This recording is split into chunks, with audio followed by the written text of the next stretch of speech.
મિત્રો, આજે આદરણીય શ્રી ધીરુ પરીખના જન્મદિને એમની સાહિત્યિક યાત્રા વિશે થોડી વાતો કરવી છે. 31મી ઓગસ્ટ 1933માં વિરમગામમાં જન્મેલા આ સર્જક, પિતા આદર્શવાદી ગાંધી રંગે રંગાયેલા ડૉક્ટર,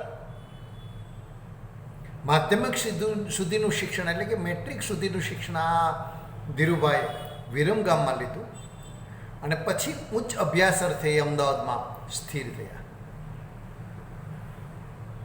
એમ કહી શકાય કે BA, MA, PhD આ બધું જ શિક્ષણ અને કારકિર્દી આ બધું જ અમદાવાદમાં જ એમણે આરંભ્યું અને પૂરું પણ કર્યું. હા, એ જ ધીરુ પરીખ કે જે કુમાર અને કવિ લોકના ટ્રસ્ટી છે. એ જ ધીરુ પરીખ જે બુદ્ધ સભા દ્વારા નવા કવિઓને ઘડવાનું કામ કરે છે.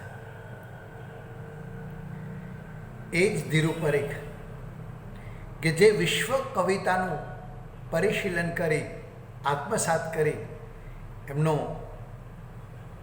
પરિચય આપણને કરાવે છે. એ જ ધીરુ પરીખ કે જેઓ ગુજરાતી સાહિત્ય પરિષદના પ્રમુખ પણ રહી ચૂક્યા છે. પ્રારંભે શિક્ષક, અધ્યાપક, પ્રિન્સિપાલ, પ્રોફેસર, અધ્યક્ષ તરીકે કારકિર્દી ઘડનાર આ સર્જકે એમની કવિતા, થોડી વાર્તા, થોડા ચરિત્રો અને સવિશેષ વિવેચનના માધ્યમથી આપણી ભાષાને સમૃદ્ધ કરવામાં યોગદાન આપ્યું છે. આપણી કવિતાને ઘડી છે, આપણા કવિઓને ઘડ્યા છે. ઘેઘૂર અવાજના શાહુકાર એ આદરણીય ધીરુભાઈને જન્મદિવસની શુભકામનાઓ રૂપે આજે થોડી એમના સાહિત્ય વિશે વાત કરી. આ સર્જકે પાશ્ચાત્ય સાહિત્યનું પૂરેપૂરું પરિશીલન કર્યું છે. અમદાવાદમાં આવ્યા, MA કર્યું. ભણવા માટે જે આર્થિક જરૂરિયાતો હતી એ માટે ટ્યુશન ક્લાસીસ કર્યા. શાળામાં નોકરી પણ કરી, પણ સ્વમાની અને વારસામાં પેલો ગાંધી વિચાર એમને મળેલો એટલે કાગળ પરનો આંકડો અને રોકડમાં મળતો પગાર એમાં જુદાપણું એમનાથી સહ્યું ન ગયું, પણ એમણે નોકરી છોડી દીધી, ટ્યુશન ક્લાસીસ કર્યા અને એ રીતે અભ્યાસનો ખર્ચ કાઢ્યો. MA કર્યા પછી PhD એમને કરવાનું થયું ત્યારે મધ્યકાલીન સાહિત્યના આપણા મોટા ગજાના અભ્યાસો કેકા શાસ્ત્રી સાહેબના માર્ગદર્શન હેઠળ એમણે રાસયુગના કાવ્યોમાં પ્રકૃતિ નિરૂપણ એવા વિષય પર અભ્યાસ કર્યો અને PhDની પદવી પણ મેળવી. આ ધીરુ પરીખ આપણી ભાષામાં જે પ્રકારે વર્ષોથી આ મેં કીધું કુમાર અને કવિલોક કે બુદ્ધ સભા સાથે સંકળાયેલા છે અને ગુજરાતી કવિતાને જે ઘડવાનું કામ કરી રહ્યા છે એ સરાહનીય અને વંદનીય છે. CU શાહ કોલેજમાં ગુજરાતીના અધ્યાપક તરીકે જોડાયા અને થોડા જ વર્ષમાં સુરેન્દ્રનગરમાં SNDT મહિલા કોલેજ શરૂ થઈ. એટલે આ ટ્રસ્ટીઓએ એમને ત્યાં જવા માટે જાણ કરી. 2 વર્ષના લોન પીરિયડ પર એ સુરેન્દ્રનગર CU શાહ મહિલા કોલેજમાં પ્રિન્સિપાલ તરીકે જોડાયા. સુરેન્દ્રનગરમાં સફળતાપૂર્વક 2 વર્ષ કામ કરી અને ફરી પાછા CU શાહ કોલેજમાં જોડાય છે. અને એ ગાળામાં ભાષા ભવન ગુજરાત યુનિવર્સિટીમાં અનંતરાય રાવળ નિવૃત્ત થયા એમની ખાલી પડેલી જગ્યાએ એ અધ્યાપક તરીકે, પ્રોફેસર તરીકે અને પછી અધ્યક્ષ તરીકે નોંધપાત્ર કામગીરી કરે છે. સાહિત્યને, કવિતાને, પાશ્ચાત્ય કવિતાને સતત સેવનારા આ માણસે વિશ્વ કવિતા તરફ આપણું નવોદિતોનું ધ્યાન દોર્યું છે. હજુ આજે પણ એ વિશ્વ કવિતા કેન્દ્ર પરિષદના પટાંગણમાં, એ બિલ્ડિંગમાં ચલાવી રહ્યા છે અને એ દ્વારા આપણને કવિલોકના માધ્યમથી વિશ્વ કવિતાનો પરિચય પણ થતો રહે છે. પારિવારિક થોડીક વાત કરું તો એક સામાજિક સુધારણા માટે એમણે લગ્ન કર્યા. ડિવોર્સી એવી યુવતી, પટેલ જ્ઞાતિની વિધવા યુવતી સાથે એક લગ્ન ગ્રંથિથી જોડાયા અને પછી એમનો પરિવાર એ રીતે અમદાવાદમાં સ્થિર થયો. કવિતાનો અભ્યાસ તો હતો જ. લેખનની કારકિર્દી વાર્તાથી શરૂ કરે છે. પહેલી જ વાર્તા અખંડ આનંદમાં પહેલું રુદન એ શીર્ષકથી પ્રગટ થઈ અને પછી પ્રારંભે આ વાર્તા લેખનની પ્રવૃત્તિ ચાલે છે. એ વાર્તાઓ પછી નવચેતન, ગુજરાત સમાચાર, પ્રજાબંધુ કે પછી અખંડ આરંભમાં સમયાંતરે પ્રગટ થતી રહે છે અને એનો સંગ્રહ પણ આપણને મળે છે કંટકની ખુશ્બો એ શીર્ષકથી. પણ બુદ્ધ સભા જે બચુભાઈ રાવત ચલાવતા હતા, દર બુધવારે 1932થી એમ કહી શકાય કે ગુજરાતી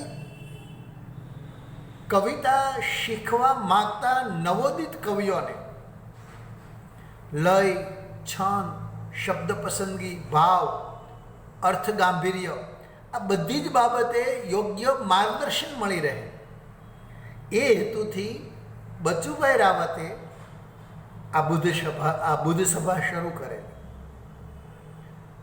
આ ટાગોરથી પ્રભાવિત બચુભાઈ રાવત અને શાંતિ નિકેતનમાં બુધવારે રજા રહેતી એટલે એમની સ્મૃતિમાં બુદ્ધ સભાનું કારણ એક તો બુધવારે એ દર બુધવારે ભરાતી એ તો ખરું જ, પણ બુધવાર શા માટે તો એનો પણ ધીરુભાઈએ જવાબ આપ્યો છે કે શાંતિ નિકેતન અને રવિન્દ્રનાથના પ્રભાવમાં બચુભાઈ આ બુધવાર પસંદ કરેલો. દર બુધવાર સાંજે 7 થી 8 મળવું અને એમાં છેલ્લા 40 વર્ષથી આ ધીરુભાઈ એનું સફળ માર્ગદર્શન કરી રહ્યા છે. કુમારમાં એ જતા થયા પ્રારંભે ત્યારે કવિતાઓ નહોતા લખતા, વાર્તાઓ, મેં કહ્યું ને, વાર્તાઓ એમની પ્રગટ થતી રહેતી.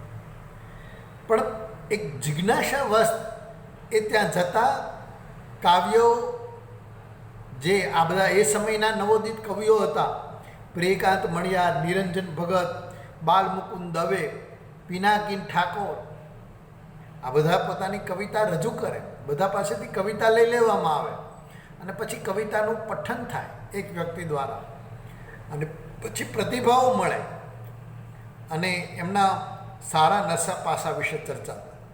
કોની કવિતા છે એ પહેલાં ન ખ્યાલ આવે, એ પછી એ નામ સાથે બચુભાઈ એ જણાવતા. કવિતાનું શિક્ષણ ધીરુભાઈને આ બુદ્ધ સભામાંથી મળ્યું અને બુદ્ધ સભાના પરિચયમાં આવ્યા પછી એ કાવ્ય લખતા થયા. આપણને ખ્યાલ છે એમની પાસેથી લગભગ 8 જેટલા કાવ્ય સંગ્રહો મળે છે. અંગપચીસી છે, આજ્ઞા છે, આજ્ઞા એ હાઇકુ સંગ્રહ છે. એમનો જો પહેલો જ ઉઘાડ શીર્ષકથી જે કાવ્ય સંગ્રહ મળેલો 1979માં, સાહેબ કલ્પનાનો સફળ વિનિયોગ આ કવિએ આ સંગ્રહમાં કર્યો છે. ઉડાન તમે લઈ શકો, વ્યંગ અને કટાક્ષ જેમાં છે એવા પછીથી મળતા પેલા 2 કાવ્ય સંગ્રહો કે શિખરે બેઠા છે સ્થિત પ્રજ્ઞ અને બીજો હરી ચડ્યા હડફેટે, વ્યંગ છે. અંકપતિસીમાં પણ અખાની શૈલીએ આ સર્જકે છપ્પા લખ્યા છે અને અખાની રીતિએ જ એમણે એ ચાપખા વિદ્યા છે એમ કહીએ તો ના ને. આજના સમય એટલે જે એમ કહી શકાય ને કે પેલા લગભગ આવા 25 વિષયો પસંદ કર્યા છે. એમાં આચાર્ય, અધ્યાપક, વિદ્યાર્થી, વેપારી, કલાકાર, વિવેચક, આ બધા સંદર્ભે છપ્પા એમણે લખ્યા છે. એમાં ઠાવકાઈનો વ્યંગ છે. આ તમને બહુ એક જુદી પ્રકૃતિના સર્જકનો અનુભવ આ કરે છે. છપ્પાનું એકાદ દ્રષ્ટાંત જુઓ તમે કે એક હસ્તને એવું ચેન, કાગળ દેખી પકડે પેન, પેન મહીથી દદડે શાઈ, એને અક્ષર ગણતો ચાહી, ટીપા એમ સૌ ટોળે વળે, પછી હસ્તને આખો ગળે. જોરદાર સેટાયર જેને કહી શકાય એ તમને અહીંયા જોવા મળે છે. એટલે ભાગવો કવિઓને સામે ટીપાના શાહીના ટીપાને શબ્દ કે કવિતા સમજતો એવો એક વર્ગ, એની સામે આ જે વ્યંગ છે. એક હજુય છપ્પો આ સર્જકનો જોઈએ અખાની શૈલીમાં કે અક્ષરનો ત્યાં ઢગલો થયો, હસ્ત પછી માં તેલો ભયો, એમ વધુ એ લખતો જાય, લખતો લખતો લેખક થાય, લેખક થાતા લબકે પેન, અક્ષર ટીપે ચડતું ઘેન. આ આપણા અંગપચીસીના કવિ છે. અખાની શૈલીએ જે ચાપખા વિદ્યા છે એ આ સર્જક છે અને એમની કવિતાનો આ સંસ્પર્શ આપણને આ રીતે થાય છે. એમનું પેલું પોપટ બેઠો ગીત તમે જુઓ, અધ ખુલી કઈ આજ સવારે પોપટ નાનો આવી બેઠો, જીરણ ઘર મોભારે. એ રચના તો પછી તડકો રચના સવિશેષ સ્પર્શે આ ઉડાન કાવ્ય સંગ્રહમાંથી મેં લીધી છે. યાદ રહે આ ઉડાન એ એમના પ્રિય મિત્ર એવા પ્રિયકાંત મણિયારને અર્પણ થયેલી છે. એ છેલ્લું એમાં એક પ્રિયકાંત મણિયારને ઉદ્દેશીને એ કાવ્ય પણ મળે છે. પણ પેલા તડકો જુઓ, લાભશંકર ઠાકરનું સ્મરણ જગાવી દે આપણને, જે લાભશંકર ઠાકરે તડકા કાવ્યો આપ્યા છે.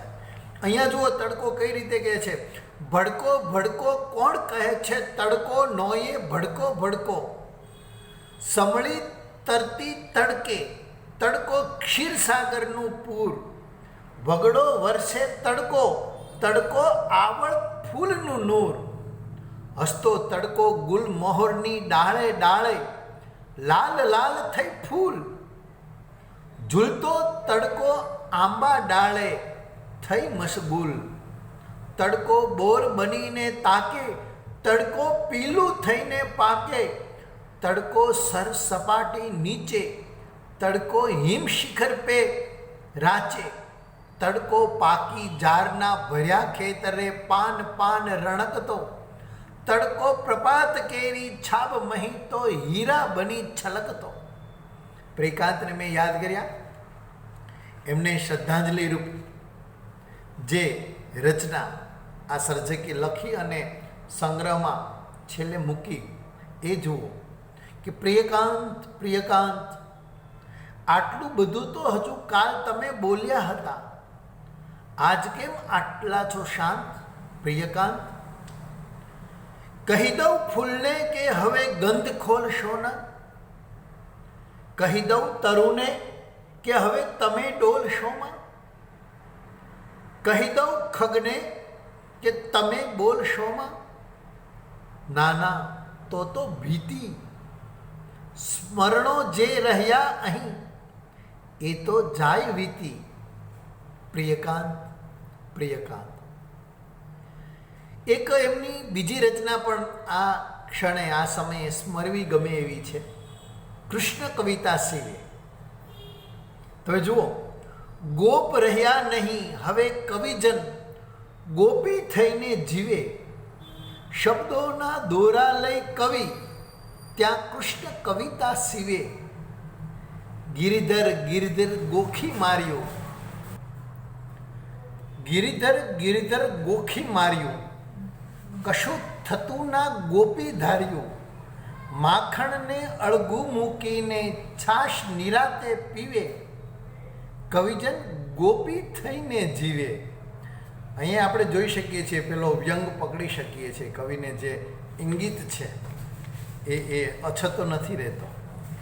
સાહેબ, આ માણસે આકાશવાણી માટે નાટકો પણ લખ્યા, લગભગ 18 જેટલા નાટકો.